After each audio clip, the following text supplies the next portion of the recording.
অলিম্পিয় শিক্ষকেরা আমরা 20-25 বছর থেকে বিনা বেতনে শিক্ষার্থীদেরকে পড়িয়ে বাংলাদেশের বিভিন্ন বিশ্ববিদ্যালয়ে আজ যে শিক্ষার্থীরা পড়াশোনা করতেছে তারা কোথা থেকে উঠে এসেছে? মায়ের বাবার সেবা করা না হয় তাহলে এই শিক্ষা গ্রহণ করে লাভ কি? আমরা এটা মনে করি এটা তাদের সন্তানদের দুর্বলতা নয়, এটা হচ্ছে বাংলাদেশের শিক্ষার দুর্বলতা। আজকে বাংলাদেশের মধ্যে এই অলিম্পিয় শিক্ষকেরা আমরা 20-25 বছর থেকে বিনা বেতনে শিক্ষার্থীদেরকে পড়িয়ে বাংলাদেশের বিভিন্ন বিশ্ববিদ্যালয়ে আজ যে শিক্ষার্থীরা পড়াশোনা করতেছে তারা কোথা থেকে উঠে এসেছে? কোথা থেকে এসেছে? এরা কি বাংলাদেশের সচিব, মন্ত্রী, এমপি তাদের সন্তান? এরা সারা বাংলাদেশ থেকে অসহায়, দিন দুঃখী, দরিদ্র, খেটে খাওয়া মানুষের সন্তান লেখাপড়া করে আজকে বিশ্ববিদ্যালয়ে ভর্তি হয়েছে।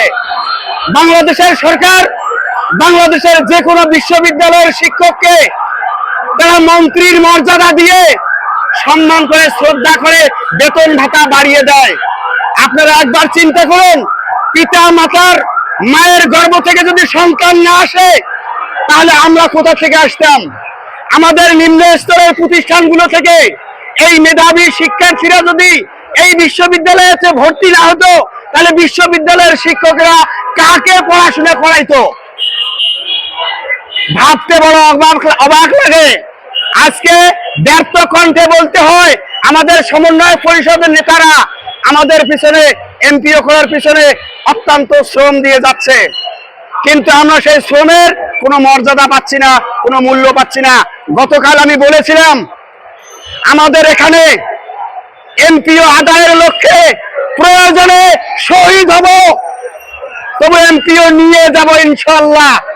হয় সরকার আমাদেরকে এমপিও দেবে, নয়তো আমাদের সরকারকে আমাদের এই লাশটা উপহার দিয়ে যাব। নিউজ ডেস্ক, দৈনিক অন্যধারা।